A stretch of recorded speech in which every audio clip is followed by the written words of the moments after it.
Mari kita tunduk kepala dan kita berdoa mohon kekuatan yang dari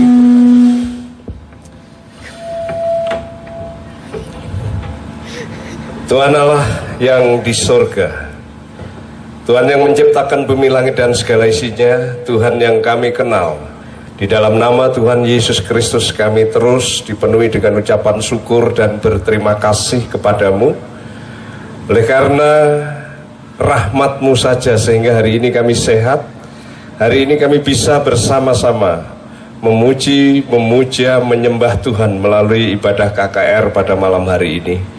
Kami berterima kasih atas berkat-berkat rohani yang Tuhan limpahkan sepanjang 2 hari ini.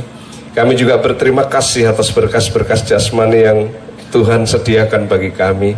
Dan lebih daripada itu kami berterima kasih karena kesempatan waktu yang Tuhan berikan kepada kami untuk menghampiri-Mu melalui pujian, melalui doa, dan terlebih daripada itu melalui firman-Mu.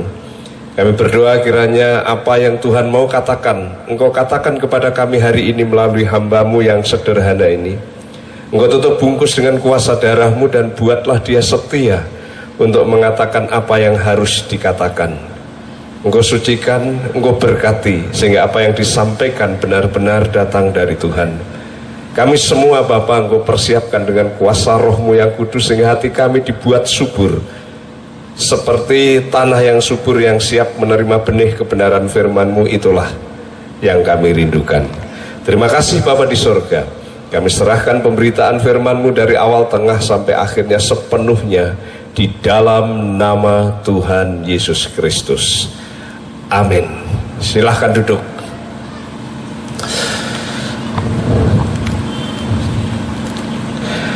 Selamat malam dan shalom. Salam. Sekali lagi shalom. Salam. Puji Tuhan, hari ini adalah hari yang ketiga kita bersama-sama di tempat ini untuk menyembah, memuji Tuhan dalam ibadah kebaktian kebangunan rohani. Kalau hari pertama saya menyampaikan kebenaran firman Tuhan bahwa Tuhan Yesus itu melihat iman kita, dia tertarik dengan iman. Iman itu yang membuat Tuhan Yesus menyembuhkan orang yang lumpuh itu. Kemudian hari kedua kemarin kita bisa melihat bagaimana ibadah yang diterima oleh Tuhan adalah ibadah yang didasarkan kepada iman itu sendiri. Ini luar biasa, dan kalau saudara ingat, iman yang berdampak itu adalah iman yang menjadi berkat bagi banyak orang.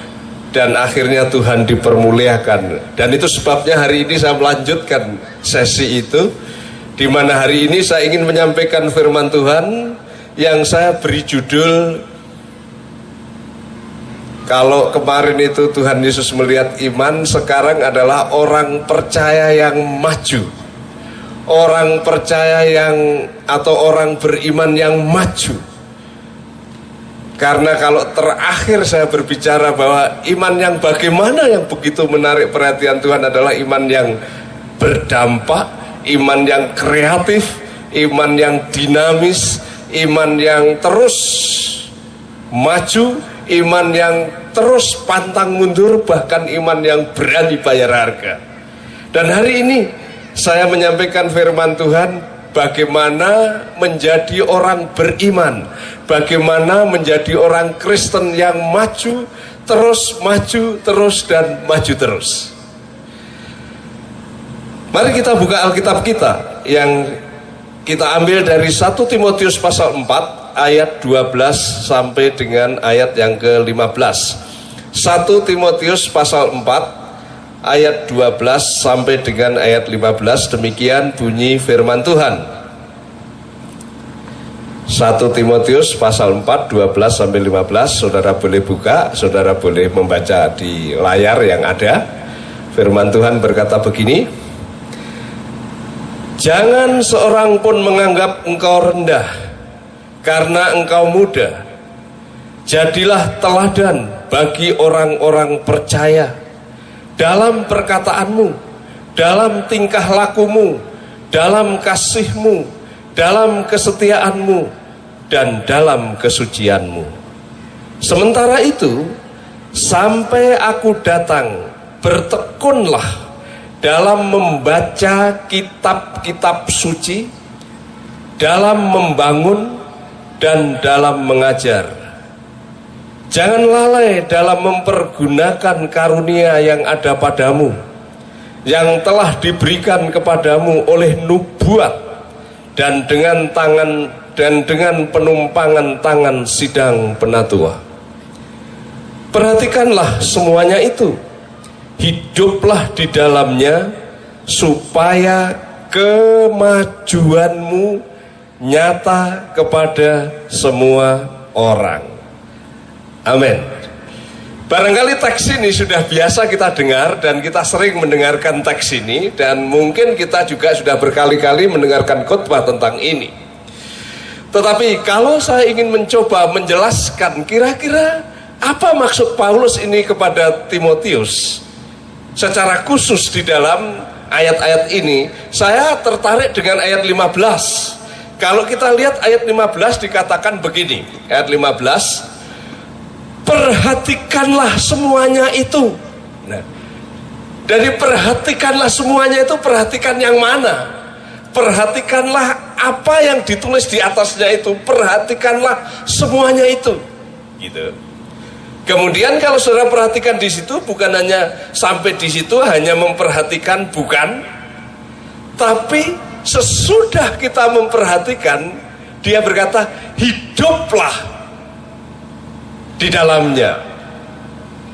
Jadi nasihat-nasihat sebelumnya disuruh memperhatikan, disuruh mencermati apa sih sebenarnya nasihat-nasihatnya, apa sih sebenarnya yang harus dicermati. Setelah ketemu, firman Tuhan berkata, hiduplah di dalamnya, hiduplah sesuai dengan nasihat itu.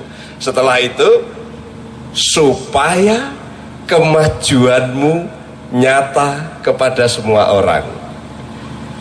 Dan ini menarik karena Paulus menulis surat ini kepada Timotius, anak rohaninya. Jelas ini orang yang sudah beriman, jelas ini orang yang ada imannya, jelas orang ini sudah lahir baru, dan orang ini diutus oleh Paulus. Kemudian Paulus mengingatkan, coba lihat, coba perhatikan apa yang saya katakan. Kemudian hiduplah di dalamnya supaya kemajuanmu nyata. Nah, kata yang dipakai oleh Paulus, kemajuanmu nyata ini, itu adalah terminologi yang dipakai untuk melukiskan ketika ada tentara Romawi. Ya, biasanya di dalam sistem ketentaraan Romawi itu ada namanya pasukan khusus seperti itu. Kalau di Indonesia mungkin Kopassus, kalau di Amerika mungkin marinir seperti itu. Nah, pasukan khusus ini tugasnya ketika kaisar berkata kita akan mengembangkan kekaisaran kita ke seluruh wilayah, entah itu wilayah Mesir, entah itu wilayah Persia, entah wilayah mana begitu, biasanya ada semacam spionase yang untuk mencoba menganalisis daerah-daerah yang akan diduduki. Kemudian sudah tahu, kemudian dilaporkan, kemudian dikirimlah pasukan khusus itu. Nah, pasukan khusus itu ketika diturunkan, kemudian dia berperang di sana. Kemudian ketika dia sudah menaklukkan menaklukkan daerah itu, kemudian ada pasukan lain yang datang. Kemudian pasukan ini maju lagi, menghabiskan musuh-musuhnya di sana. Kemudian pasukan yang lain datang. Kemudian maju lagi di sana, dihabiskan di sana. Kemudian datang. Itu yang dipakai oleh Paulus. Jadi artinya, Timotius seolah-olah dia semacam komandan dari pasukan khusus itu yang maju. Ketika semua sudah diduduki, dikuasai, kemudian orang-orang lain datang kepadanya. Kemudian maju lagi. Kemudian semua dipengaruhi, semua ditebari dengan pengaruhnya yang begitu luar biasa. Kemudian orang lain datang lagi. Kemudian maju, kemudian akhirnya seperti itu. Itu yang dimaksudkan oleh Paulus di sini. Bukankah itu indah? Kalau kita sebagai orang Kristen, Kalau kita menjadi anak Tuhan, kalau kita menjadi orang beriman, bukan orang beriman yang stagnan, bukan orang beriman yang berhenti di jalan dan tidak ada kemajuan, tidak ada perjalanan, tidak ada pengembangan, tidak ada pertumbuhan, tapi kita stagnan. Jadi Kristen dan Kristen saja, tetapi tidak ada buah, tidak ada kemajuan, tidak ada perkembangan. Tuhan melalui Rasul Paulus berkata kepada Timotius, camkanlah semuanya itu, hiduplah di dalamnya, supaya kamu maju dan orang lain diberkati. Dan hari ini, malam hari ini, kita pun mendengarkan firman Tuhan yang sama. Tuhan berkata kepada kita, perhatikan firman Tuhan ini, hiduplah di dalamnya, maka kamu bukan hanya menjadi orang Kristen, tetapi orang Kristen yang maju, orang Kristen yang bertumbuh, orang Kristen yang menebarkan pengaruh, orang Kristen yang menjadi berkat bagi banyak orang, sehingga nama Tuhan dipermuliakan. Nah, itu kira-kira yang kita renungkan hari ini. Lalu bagaimana menjadi orang Kristen yang maju, yang diikuti oleh banyak orang? Bagaimana menjadi orang Kristen yang maju, yang akhirnya orang lain diberkati? Bagaimana menjadi orang Kristen, menjadi orang beriman yang maju dan akhirnya orang lain ikut? Akhirnya orang lain mengikuti, akhirnya orang lain diberkati, akhirnya nama Tuhan dipermuliakan. Yang pertama, kalau saudara perhatikan di situ, adalah ayat yang ke-12, dikatakan, janganlah seorang pun menganggap engkau rendah karena engkau muda. Kemudian dikatakan, jadilah teladan. Ya. Jadilah teladan. Kata ini adalah dari kata bahasa Yunani tupos. Tupos digabungkan dengan piston atau pisteo, pistos, itu iman.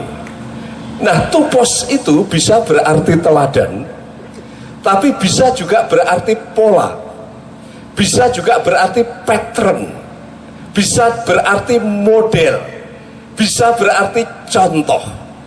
Jadi coba bayangkan, kalau itu pola beriman itu seperti itu. Kalau itu model beriman itu seperti itu. Kalau itu pattern dalam bahasa Inggris, patron bahasa Indonesia, patternnya orang yang percaya itu seperti itu. Jadi Rasul Paulus bilang kepada Timotius, saya tahu Timotius itu ada pergumulan. Kala itu Timotius adalah orang muda, dan tradisi orang Yahudi yang namanya orang muda itu, ya nantilah, tidak perlu didengar. Yang perlu didengar adalah orang-orang tua. Itu sebabnya biasanya para rabi Yahudi itu yang senior, yang tua, yang punya pengalaman, itu yang punya pengaruh. Tapi yang muda-muda tidak. Dan ketika Timotius pergi ke Efesus, dia harus melayani di sana, dia masih muda. Kemudian menghadapi orang-orang yang senior, orang-orang yang tua, dia minder. Apalagi dia bukan hanya muda usia, dia juga muda pengalaman, dia juga muda iman. Jadi dia minder. Sudah gitu, Timotius itu penakut. Sudah muda, penakut. Dia takut. Mungkin ketemu orang gitu, takut. Ketemu orang, nggak berani melihat. Ketemu orang, dia takut seperti itu. Itu sebabnya firman Tuhan di dalam Timotius, Paulus berkata, jangan takut. Hendaklah kekuatan roh yang ada di dalammu menguatkan kamu, karena roh yang di dalam kamu bukan roh penakut. Gitu. Nah, coba bayangkan, Timotius itu muda, penakut. Dan bukan hanya penakut, Timotius itu muda, penakut, tapi sakit-sakitan, sakit perut. Ya. Dia sering, barangkali kalau zaman sekarang itu mah. Jadi sebentar-sebentar sakit, sebentar-bentar sakit, sebentar-bentar sakit. Coba bayangkan kalau ada orang seperti itu, mana mungkin bisa menjadi pengaruh, Mana mungkin bisa diikuti oleh banyak orang? Mana mungkin orang akhirnya terpesona? Wah, aku terpesona karena orang ini sakit-sakitan. Nggak mungkin, ya. Tapi Timotius dikasih tahu oleh Paulus, berhubung dengan pencernaanmu yang sering sakit itu, kamu jangan minum air saja, tambahi anggur sedikit supaya pencernaan baik. Tapi Paulus berkata kepada Timotius, kamu sekalipun muda, kamu sekalipun mungkin sering sakit, dan kamu mungkin minder menghadapi banyak hal, kamu bisa menjadi orang yang maju, kamu bisa diikuti banyak orang, kamu bisa menjadi pesona bagi banyak orang, kamu bisa menjadi daya tarik bagi seseorang, sehingga orang-orang lain akan berbondong-bondong ikutin kamu, orang-orang lain akan dekat dengan kamu, orang-orang lain akan maju bersama kamu. Kalau kamu menjadi teladan, menjadi model, menjadi pola, menjadi pattern orang beriman. Kenapa itu penting? Karena yang namanya manusia itu mudah belajar dari manusia. Orang mudah mengikuti model orang lain. Orang mudah mencontoh orang lain. Kan? Biasanya kalau anak-anak kecil itu, anak kecil gitu, biasanya dia niru apa yang paling dekat. Misalnya kalau bapaknya jalannya begini, nanti anaknya tiba-tiba juga ikutin gini, karena dia meniru bapaknya. Mudah meniru model orang yang paling dekat. Kalau zaman saya masih muda, bintang film yang saya sukai Bruce Lee.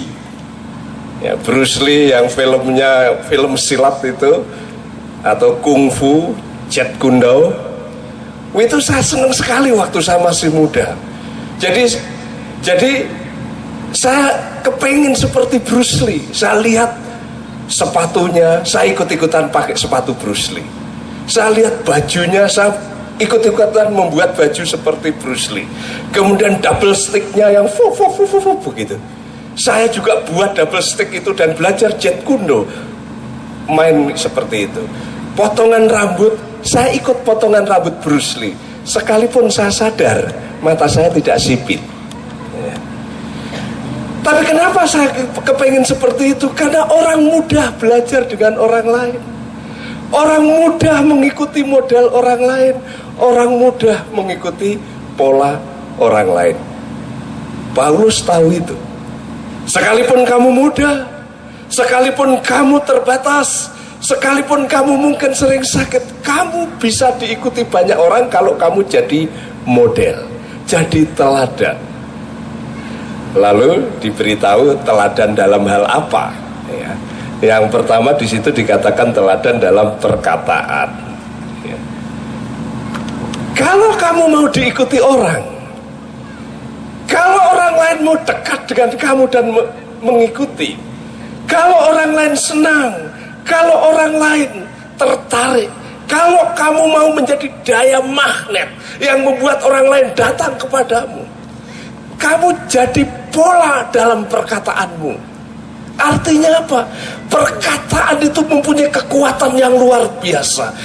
Kalau kata-kata kita adalah kata-kata yang membangun, kata-kata yang menyemangati, kata-kata yang membuat orang lain terhibur, kata-kata yang membuat orang lain semangat, kata-kata yang membuat orang lain itu senang, maka orang lain akan dekat dengan kita. Tapi coba kalau kata-kata kita itu merendahkan, kata-kata kita itu menghina, kata-kata kita itu menghancurkan, kata-kata kita itu menjelekkan, orang nggak suka. Ya, kadang-kadang saya bertanya, kalau kamu punya teman, kemudian temanmu itu kalau ngomong selalu mengeluh, selalu mengeluh, selalu mengeluh, dengan kalau ketemu teman yang selalu ngomongnya semangat, berpengharapan, positif, kira-kira senang dengan yang mana? Pasti senang dengan yang omongannya baik. Nah, Paulus tahu itu. Jadi kalau kita mau menjadi orang Kristen yang menarik, Orang Kristen yang senang dekat dengan kita, orang Kristen yang menjadikan orang lain itu terpengaruh di dalam kehidupan kita yang baik. Kita menjadi model dalam kata-kata. Entah saudara kepada teman-teman sebaya, laki atau perempuan, coba kata-katamu perhatikan baik-baik, kata yang menyenangkan, ya. Kata yang memuji, kata yang menghormati, kata yang membuat orang lain sejuk. Pasti saudara akan diikuti, pasti saudara akan menjadi daya magnet. Entah itu laki, entah perempuan. Misalnya saudara puji, aduh, permainanmu. Misalnya saya kemarin lihat Bang Alan yang main keyboard, saya bilang, waduh, keyboardmu luar biasa. Cuma kurang ekspresi sedikit, saya bilang gitu. Nah, artinya apa? Itu mencoba mengangkat gitu. Ya. Kita mencoba membuat kata-kata yang orang lain itu diangkat, ditolong, diperbaiki. Itu pasti senang. Tapi juga jangan kebacut, kemudian lihat wanita, aduh kamu cantik sekali seperti Angelina Jolie. Padahal tidak, nah itu menghina. Tapi kalau saudara betul-betul melihat orang ada kemiripan, kemudian orang itu memang bagus, itu katakan itu, dia akan senang, dia akan menghargai, dia akan menghormati. Dan coba membuat pola seperti itu, model yang seperti itu. Kalau ngomong dengan teman, kalau ngomong dengan sesama, kalau ngomong dengan orang tua, kalau ngomong dengan orang yang lebih muda, kalau ngomong dengan sesama, selalu polanya positif, selalu polanya membangun, selalu polanya yang baik, selalu polanya yang memberkati, selalu polanya yang menjadikan orang sejuk. Pasti saudara menjadi daya tarik yang luar biasa. Itu Paulus berkata begitu. Kemudian bukan hanya perkataan, tetapi juga dikatakan kelakuan, tingkah laku. Nah, ini adalah berbicara tentang perilaku. Saya seringkali memperhatikan kalau ada orang Kristen berkata bahwa perilaku orang Kristen itu seperti ikan di akuarium.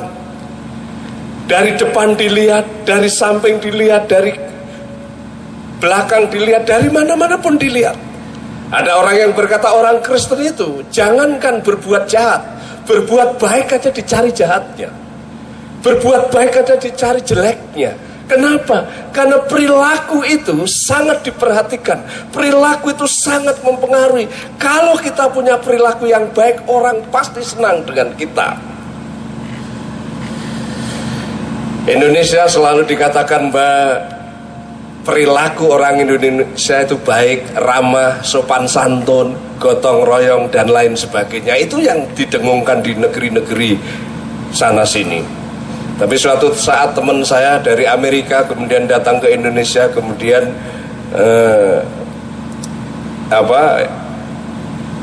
naik mobil bersama-sama saya, kemudian dia lihat cara orang-orang Indonesia naik motor, naik mobil, kemudian dia bilang, dari mana kita bisa tahu orang di sini ramah? Dari mana kita bisa tahu orang di sini gotong royong? Dari mana kita bisa tahu orang di sini memperhatikan orang lain? Kemudian saya tanya, memangnya kenapa? Coba lihat, jelas di situ ada zebra cross, jelas di situ ada orang berdiri di situ. Tapi orang jalan terus, tidak peduli orang yang jalan kaki. Belum lagi kalau misalnya nyalip, belum lagi kalau misalnya motong, belum lagi kalau semuanya yang dia lihat itu bukan tipe mendahulukan orang lain, itu bukan tipe yang namanya ramah tamah, itu bukan tipe yang namanya gotong royong, itu semua tipe mementingkan diri sendiri. Bukankah itu kenyataan? Seringkali kita tidak bisa memikirkan orang lain, sehingga kita berperilaku seolah-olah hanya kita. Coba perhatikan budaya antri. Kalau kita lihat orang antri, entah itu antri cari tiket, entah antri mau makan dan lain sebagainya. Kita seperti mementingkan diri sendiri. Perilaku yang seperti itu sebenarnya tidak menjadi berkat bagi yang lain, tapi perilaku yang baik, perilaku yang mendahulukan orang lain, perilaku yang menghargai orang lain, perilaku yang menghormati orang lain, itu yang menjadikan daya tarik tersendiri. Tuhan Yesus mengajarkan kita, Rasul Paulus mengajarkan kita mendahulukan orang lain. Perilaku yang semacam itu Timotius diminta. Bukan hanya itu, kalau saudara perhatikan di situ juga ada kasih. Orang Kristen paling pintar kalau bicara tentang kasih dalam nyanyian. Orang Kristen paling pintar kalau bicara kasih dalam doa. Orang Kristen paling pintar kalau bicara kasih di dalam pengajaran. Tapi persoalannya yang diminta oleh Paulus di sini bukan kasih dalam bernyanyi, bukan kasih dalam pengajaran, tapi kasih yang diminta oleh Paulus di sini adalah kasih yang real, kasih yang konkret, kasih yang dirasakan oleh orang lain. Bayangkan, sekalipun kita muda katanya, sekalipun kita mungkin sakit-sakitan, sekalipun kita mungkin agak minder, tapi kalau kata-kata kita baik, perilaku kita baik, kemudian kasih kita juga nyata bisa dirasakan oleh orang lain, maka satu demi satu orang akan tertarik kepada kita. Satu demi satu orang akan terhisap dengan pengaruh kita. Itu kata Paulus di sini. Dan juga kesetiaan. Bicara kesetiaan, saya selalu ingat kalau ada anak laki-laki yang mungkin jatuh cinta dengan perempuan, kemudian dia buat puisi begitu indah. Adek, aku cinta engkau. Andaikan engkau ada di jauh, dan andaikan laut, bahkan lautan memisahkan kita, katanya, akan ku seberangi lautan itu. Andaikan hujan belerang, hujan api memisahkan antara aku dan engkau, akan ku tembusi hujan api dan hujan belerang itu, karena aku cinta engkau. Semua itu demi kesetiaanku kepadamu. Biasanya begitu. Tapi nanti sesudah menikah, kemudian istrinya pergi ke gereja, "Pah, antar ya." "Oh ya, diantar." "Nanti pulang jam berapa?" "Jam 7. Jemput ya." "Iya." Kemudian jam 7 tidak dijemput. Kemudian jam 7.15 juga tidak dijemput. Jam setengah 8 masih tidak dijemput. Jam 9 kurang seperempat tidak dijemput. Kemudian akhirnya si istri pulang dengan jalan kaki sampai di kehujanan dan sampai di rumah. "Pak, kenapa tidak dijemput?" "Memang kamu nggak lihat? Hujannya deras, anginnya deras. Kenapa kamu nggak lihat itu?" Coba lihat, dulu dia bilang hujan belerang, dulu bilang hujan api ditembusi, sekarang baru hujan air aja tidak ditembusi. Kan begitu. Laki-laki yang sedang pacaran dengan pacarnya, kemudian naik sepeda, dan dia membuktikan, coba anak kecil itu, anak bayi itu, dia tidak pernah belajar bahasa Indonesia, dan dia tidak pernah diajari subjek itu apa, predikat apa, objek itu apa. Tapi coba dia hanya mendengar, misalnya, ayo nak tidur, bobok mimik cucu ya, kemudian dengar bapaknya, "Anak kita sedang apa, Ma?" "Oh, sedang tidur, Pak, nanti." "Mah, kita begini." Nah, anak dengar, mah gitu. Kemudian dengar kalau minum susu, mimik susu. Akhirnya dia mulai mama, papa, kan begitu.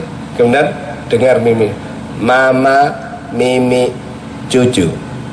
Nah, benar tensesnya, mama subjek, mimik predikat, objek, susu. Tapi coba bayi itu tanya, "Nak, mama mimik susu, objeknya yang mana?" Dia nggak tahu. Predikatnya mana? Dia tidak tahu. Tapi dia bisa. Karena itu kemampuan yang dari Tuhan, kemampuan bahasa. Ya. Kemudian dia bilang juga setiap manusia mempunyai kemampuan musikal. Nah itu yang saya kaget. Jadi kalau ada orang yang berkata saya tidak tahu musik, saya tidak tahu nyanyi, itu mungkin perlu belajar di situ. Karena Thomas Armstrong berkata semua manusia punya kemampuan musikal. Dari mana? Anak kecil itu dia diajarin nyanyi bisa, cicak-cicak di dinding dia bisa. Kemudian anak kecil kadang-kadang dia pukul-pukul sana sini. Saudara dengarkan pukulan dia itu ada iramanya, dong dong dong kayak gitu. Bahkan dia berkata jantung pun, detak jantung pun itu adalah berirama katanya. Jadi artinya anak kecil ketika di kandungan dia pun belajar irama katanya. Sehingga semua anak punya potensi musikal. Hanya situasi lingkungan, kesadaran tidak memunculkan potensi itu katanya. Coba bayangkan, sudah ada 3 kan? Ada matematikal, ada linguistikal, ada musikal. Kemudian ada kemampuan visual katanya. Visual itu yang membuat sesuatu yang menjadi abstrak menjadi konkret. Sesuatu yang tadinya masih menjadi vision, tapi dia menjadikan konkret. Dia bilang anak-anak itu punya semua itu. Coba bayangkan kalau anak itu pulang dari sekolah, kemudian saudara tanya, tadi kamu main sama siapa? Dia bisa cerita, oh tadi saya main ini, saya main sepak bola.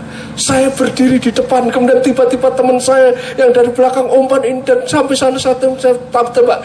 Dia bisa memvisualisasikan itu. Jadi semua anak punya kemampuan visualisasi. Ya. Coba bayangkan orang yang menemukan aqua di situ. Ya.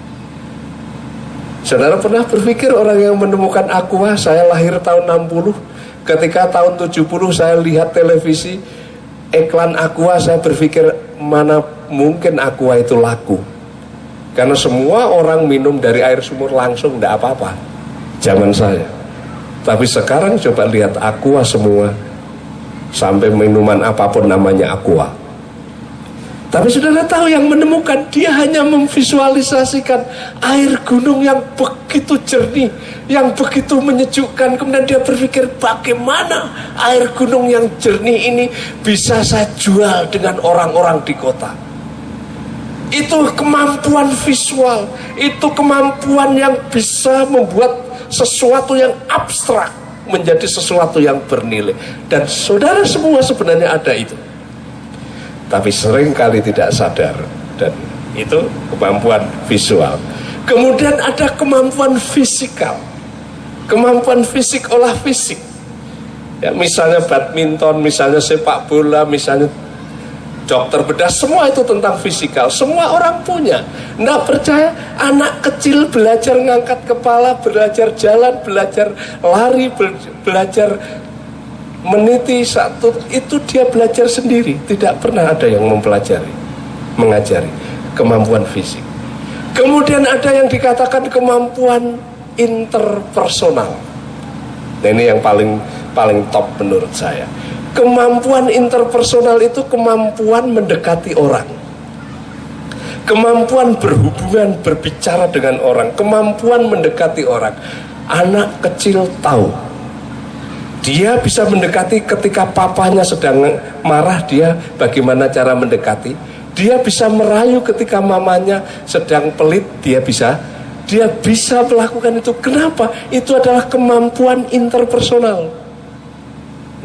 Jadi bohong kalau ada orang bilang, saya tidak pandai bergaul, saya tidak bisa mendekati orang. Itu bohong. Aslinya kita punya, hanya karena kita tidak tahu dan tidak menyadari dan tidak mengembangkan, sehingga kita tidak bisa. Dan yang ketujuh, kemampuan intrapersonal ya. Intrapersonal adalah kemampuan dari dalam dan bertemu dengan Tuhan. Seperti itu, semua orang punya. Nah, poin saya apa? Tidak ada anak Tuhan yang berkata, saya tidak punya apa-apa, saya tidak punya kemampuan apa-apa, saya tidak punya karunia apa-apa, saya tidak punya talenta apa-apa. Setiap kita punya Apalagi anak muda, kamu punya banyak harapan, punya banyak kemampuan, punya banyak kesempatan, punya banyak talenta yang Tuhan berikan kepada kamu. Seringkali lingkungan melupakan itu, seringkali situasi tidak menyadarkan itu, seringkali kita tidak mengerti itu sehingga kita dinina bubukkan dengan segala kebiasaan sampai kita tidak tahu bahwa sebenarnya kita punya potensi yang luar biasa. Orang Kristen, anak Tuhan, gali potensimu, temukan potensimu, gunakan potensimu, kembangkan potensimu, karena negeri ini butuh orang-orang yang seperti itu. Terlalu banyak orang pintar, terlalu banyak orang yang punya kedudukan, tetapi mana ada orang yang menjadi pola seperti yang diajarkan oleh firman Tuhan? Mana ada orang yang terus ada di dalam kebenaran firman seperti yang diajarkan oleh Tuhan? Ketika anak-anak kita, ketika saudara, ketika saya, ketika anak-anak muda, dia jadi pola dalam beriman. Ketika anak-anak muda, dia hidup di dalam firman. Dan ketika anak-anak muda, talenta itu dipakai, kemampuan itu dipakai, karunia itu dipakai dan dikembangkan, maka banyak orang yang mengikuti Tuhan dan banyak orang dipermuliakan. Kita jadi berkat bagi banyak orang. Coba pikirkan, seandainya saudara tidak bisa main musik, apakah talenta hanya main musik? Seandainya saudara tidak bisa bernyanyi, apakah talenta hanya bernyanyi? Seandainya saudara tidak bisa memanage seluruh pekerjaan, seluruh yang berkaitan dengan ini, apakah talenta hanya itu? Tidak, ada banyak talenta, ada banyak kesempatan, ada banyak bidang, ada banyak yang bisa kita kembangkan dan kita gunakan untuk kemuliaan Tuhan. Saya selalu berkata kepada para mahasiswa di Yogyakarta, saya selalu bilang, warisan pemikiran teologis di atas saya selalu berkata pekerjaan yang paling mulia adalah menjadi hamba Tuhan. Dan yang dimaksudkan hamba Tuhan adalah orang yang bekerja di gereja. Saya bilang itu warisan teologi dan pemahaman yang salah. Karena bagi saya, ketika saya renungkan, hamba Tuhan dan tidak bukan ditentukan oleh jenis pekerjaannya. Hamba Tuhan dan tidak bukan ditentukan tempatnya, ya. Tetapi hamba Tuhan dan tidak ditentukan oleh hatinya.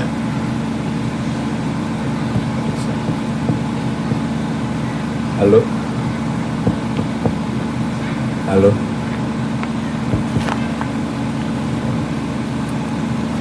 Halo? Masuk lah. Jadi hamba Tuhan dan tidak bukan ditentukan oleh tempatnya. Aduh. Bukan pula ditentukan oleh jenisnya. Ya. Bukan ditentukan oleh tempatnya. Kalau tempatnya di gereja pasti hamba Tuhan, kalau di luar gereja bukan hamba Tuhan, bukan. Bukan juga ditentukan oleh jenisnya. Kalau pendeta hamba Tuhan, kalau pekerja bank bukan hamba Tuhan, bukan. Bagi saya, seorang hamba Tuhan ditentukan oleh hatinya. Ketika dia bekerja dalam bidang apapun, tapi tujuannya adalah mengabdi dan memuliakan Tuhan, itu hamba Tuhan. Tapi ketika tujuannya adalah untuk dirinya sendiri, untuk perutnya sendiri, untuk diri pribadi, entah dia kerja di gereja, entah kerja di luar, dia bukan hamba Tuhan, tapi hamba diri sendiri. Seandainya saudara jadi pendeta, tapi yang saudara pikirkan bagaimana saya kaya, bagaimana saya terkenal, Bagaimana anak-anak saya baik? Saya pikir itu bukan hamba Tuhan sekalipun dia pendeta, tapi itu hamba diri sendiri. Tapi sekalipun saudara menjadi seorang politisi di negeri ini, tetapi yang saudara pikirkan bukan memperkaya diri, bukan korupsi, bukan memperkaya golongan, bukan memperkaya partai saudara, tapi saudara memikirkan bagaimana gereja Tuhan di negeri ini, bagaimana supaya nama Tuhan dipermuliakan, bagaimana supaya anak-anak Tuhan di negeri ini bisa berkaya dengan lebih baik. Saudara hamba Tuhan. Sehingga bagi saya, hamba Tuhan dan tidak bukan ditentukan oleh tempatnya, bahkan bukan ditentukan oleh jenisnya. Maka salah kalau berkata yang di luar gereja adalah sekuler, yang di dalam gereja adalah rohani. Belum tentu. Di luar banyak yang rohani, dan di dalam juga banyak yang sekuler cara berpikirnya. Oleh karena itu, berkaitan dengan firman Tuhan ini, anak muda, kalau saudara punya cita-cita, kalau saudara punya kesempatan, kalau saudara punya potensi, apapun potensimu, kembangkan itu, raih itu, dan pakailah untuk kemuliaan Tuhan. Karena Tuhan mau yang seperti itu. Tuhan ingin yang seperti itu. Segala lini, segala bidang, segala posisi yang bisa kita masuki, yang bisa kita tempat, yang kita bisa masuk. Kenapa tidak? Tuhan Yesus tidak pernah berkata, kamu adalah garam gereja, kamu adalah terang gereja. Tidak, kamu adalah garam dunia, kamu adalah terang dunia. Itu sebabnya kembangkan talentamu, kembangkan potensimu, kembangkan karuniamu, dan gunakan untuk kemuliaan Tuhan. Tidak usah malu. Kalau mau punya cita-cita jadi dokter, tidak apa-apa. Doakan, kerjakan, lakukan. Dan jadi dokter bukan untuk diri sendiri, dokter untuk kemuliaan Tuhan. Seandainya saudara kepengen jadi sarjana hukum juga tidak apa-apa, karena ada banyak hukum yang seperti tidak adil dalam pelaksanaannya. Terus berdoa, berjuang, jadilah sarjana hukum, jadilah hakim, jadilah jaksa, jadilah advokat yang betul-betul memuliakan Tuhan. Seandainya saudara pinter sepak bola juga tidak apa-apa, jadilah pemain bola yang begitu luar biasa, main cantik, tapi untuk kemuliaan Tuhan. Bahkan seandainya saudara pintarnya hukum juga tidak pintar, kemudian apalagi dokter juga nggak bisa, kemudian pemain sepak bola juga nggak bisa, kemudian apa yang saudara bisa, apa yang saudara mampu, apapun. Tetapi kalau itu karisma pemberian yang dari Tuhan, saudara kembangkan, saudara buat, saudara kerjakan yang terbaik, maka Tuhan akan memberkati kamu. Orang lain akan diberkati melalui hidupmu, dan nama Tuhan dipermuliakan. Bidang apapun, talenta macam apapun yang Tuhan berikan kepadamu, lakukanlah itu. Firman Tuhan mengingatkan kepada kita sekalian, perhatikanlah semuanya itu. Perhatikan semuanya itu bagaimana menjadi teladan. Perhatikan semuanya itu bagaimana berorientasi kepada firman. Perhatikan semuanya itu bagaimana mengembangkan potensi, kesempatan, talenta, kemampuan, kebisaan. Tapi bukan hanya di otak saudara, bukan hanya di pengertian saudara, bukan hanya di pemahaman saudara. Firman Tuhan berkata, hiduplah di dalamnya. Lakukan itu, kerjakan itu, supaya kemajuan kamu, kemajuan gereja, kemajuan kerajaan Allah nyata atas hidup dan pelayanan kita sekalian. Mari kita berdoa dan kita coba memikirkan kenapa kekristenan tidak maju, kenapa banyak kekristenan yang stagnan, dan kenapa hidup kita banyak tidak berbuah dan tidak mencapai hasil maksimal. Hari ini saya mengajak saudara sekalian untuk memikirkan, kalau ada suara Tuhan yang mengingatkan, apakah kamu sudah menjadi pola orang beriman? Apakah kamu sudah berorientasi kepada firman atau orientasi yang lain? Apakah saudara sudah betul-betul mengerti talentamu, kesempatanmu, kemampuanmu, potensimu, dan betul-betul berjuang untuk mengembangkan atau belum? Saya minta saudara tenang, saudara pikirkan, saudara doakan. Kalau saudara mau dan ada sesuatu yang saudara mau perbaharui, saudara boleh berkata kepada Tuhan, karena tidak ada yang mustahil bagi Tuhan.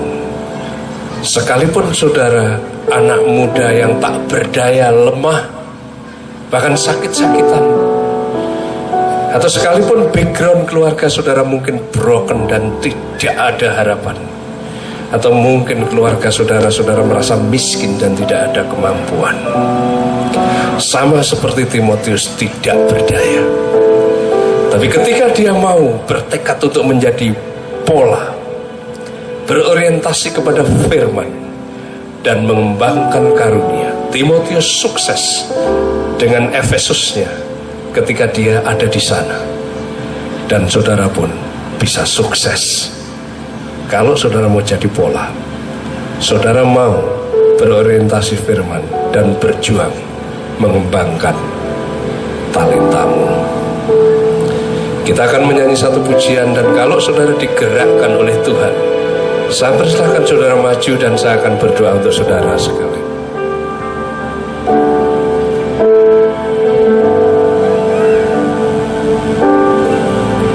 Ku mau cinta Yesus selamanya, mau cinta Yesus selamanya,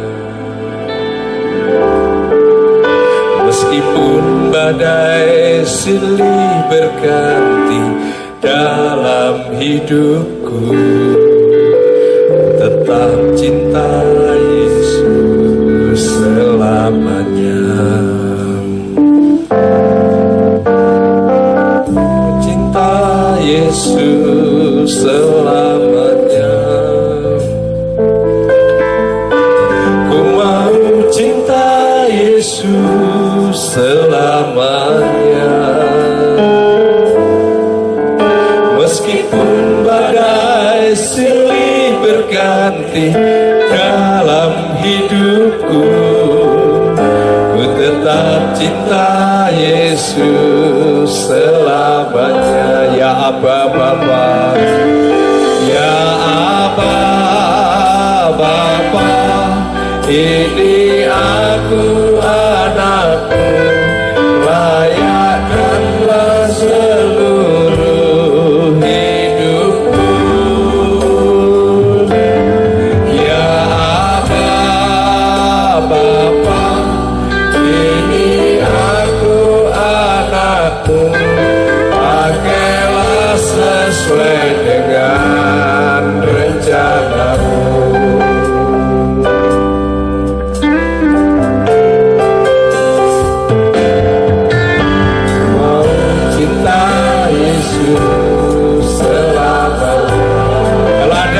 Saudara yang mau saya doakan, mungkin saudara bergumul dengan cita-cita saudara, saudara mau dipakai Tuhan untuk berkat bagi gereja, bagi keluarga, bagi masyarakat, bagi sesama.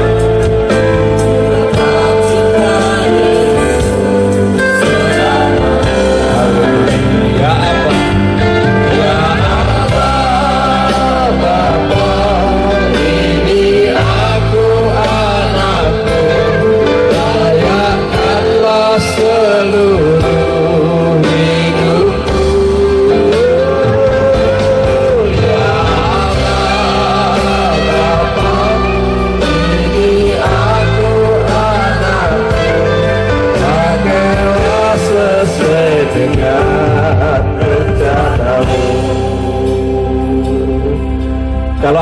antara saudara yang bergumul, mau mengembangkan talenta, mau meraih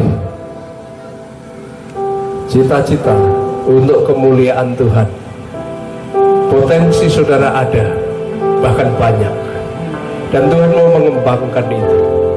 Kalau ada saudara yang ingin saya doakan untuk talenta maupun masa depan maupun cita-cita yang saudara mau gapai, saya persilahkan saudara maju ke depan dan saya akan berdoa untuk saudara. Atau kalau saudara ada pergumulan, saya mau merenungi firman Tuhan dengan lebih baik, karena selama ini saya sadar bahwa saya kurang merenungi firman Tuhan. Dan saudara berkata saya mau memperbarui itu, saudara maju ke depan juga. Atau saudara berkata, Tuhan saya mau menjadi teladan dalam keluargaku, dalam kehidupanku, saudara silakan maju depan. Kalau ada di antara saudara yang digerakkan Tuhan, saya silakan maju ke depan. Haleluya.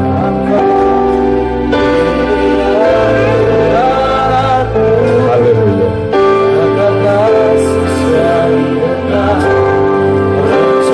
Saya masih menunggu saudara, Tuhan masih menunggu saudara. Ya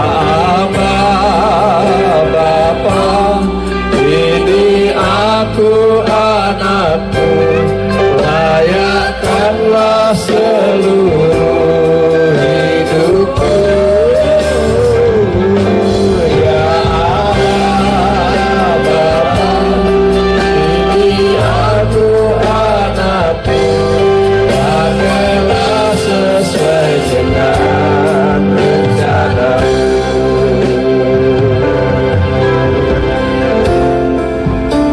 Kalau ada silahkan terus. Kalau Tuhan masih berbicara kepada Anda dan Tuhan masih menginginkan Anda, saya tahu anak Tuhan banyak, dan anak Tuhan punya potensi luar biasa. Anak Tuhan punya kesempatan luar biasa, punya karunia luar biasa. Tapi seringkali kita tidak menyadarinya, dan seringkali kita tidak mau menggunakannya. Bahkan seringkali kita mengabaikannya. Hari ini Tuhan berkata, kamu sekalipun kamu terbatas seperti Timotius, kamu sekalipun kamu mungkin lemah seperti Timotius, kamu sekalipun kamu mempunyai banyak halangan seperti Timotius, kamu bisa menjadi pemenang, kamu bisa menjadi teladan, kamu bisa menjadi orang yang maju, kamu bisa menjadi berkat bagi banyak orang. Kalau masih ada, saya masih memberi waktu, nanti saya akan selesai, besok saya akan pulang, tapi Tuhan mau saudara diperbaharui hari ini dengan komitmen kepada Tuhan. Haleluya. Kalau ada sama Yesus selamanya, meskipun ada istri berganti dalam hidupku, tetap cinta Yesus selamanya. Ku mau cinta Yesus, ku mau cinta Yesus selamanya.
Bapa yang di surga, kami mengucap syukur dan berterima kasih.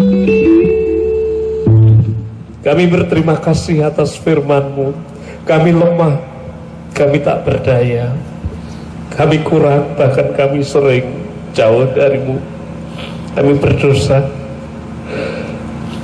kami tidak sesuai dengan standar-Mu, bahkan kami sering melupakan semua yang Engkau berikan, semua yang baik daripada-Mu. Dan hari ini Engkau mengingatkan kami adalah anak-anak Tuhan, kami adalah orang-orang yang sudah beriman, kami adalah biji mata Tuhan.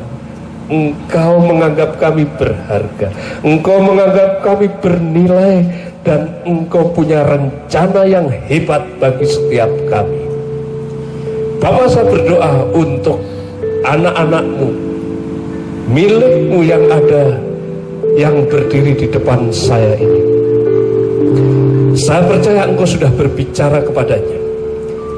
Saya minta Tuhan, Engkau menjamah mereka satu demi satu, segala pergumulannya, segala persoalannya, segala komitmennya, kecintaannya kepadamu.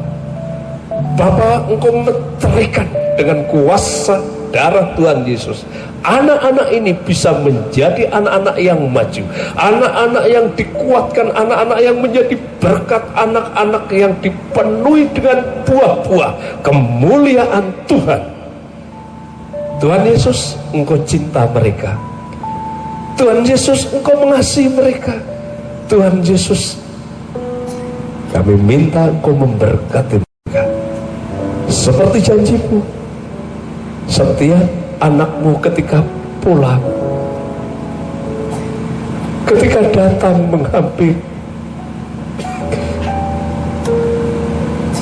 Engkau tidak akan pernah menolak, Engkau akan menerima, dan Engkau senang, Engkau memberkati. Saya berdoa, saudara-saudara saya yang di depan ini, Engkau diterima Tuhan dengan segala permohonan-Mu. Engkau didengar Tuhan dengan segala keluh kesah-Mu. Engkau diingat Tuhan dengan komitmen-Mu hari ini. Oleh karena itu, di dalam nama Tuhan Yesus, kiranya jamahan Tuhan nyata atas kamu dan kamu diberkati. Tuhan Yesus, kami juga mengingat saudara-saudara kami yang tidak maju ke depan, tapi juga hatinya terangkat, hatinya menjamah Tuhan. Oleh karena Tuhan lebih dahulu menjamah melalui firman. Engkau berkati mereka, Engkau kokohkan iman mereka, dan Engkau tuntun pengabdian mereka untuk memberi yang terbaik kepada Tuhan. Saya berdoa Bapa, di tahun-tahun kemudian ada orang-orang, anak-anak Tuhan di tempat ini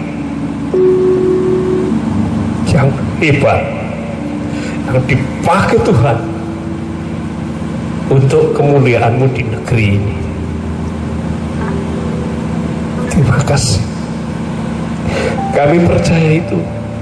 Kami percaya tidak ada sebuah kebetulan di dunia ini. Kalau Tuhan membawa saya ke sini, kalau Tuhan mempercayai saya untuk menyampaikan firman-Mu hari ini, saya percaya firman-Mu tidak pernah kembali dengan sia-sia. Anak-anak-Mu ini diberkati, anak-anak-Mu ini mengembangkan, menggunakan talenta yang Tuhan berikan untuk kemuliaan-Mu dengan kapasitas terbesar yang Tuhan berikan. Dalam nama Tuhan Yesus, kami serahkan semua ini dengan mengucap syukur. Amin.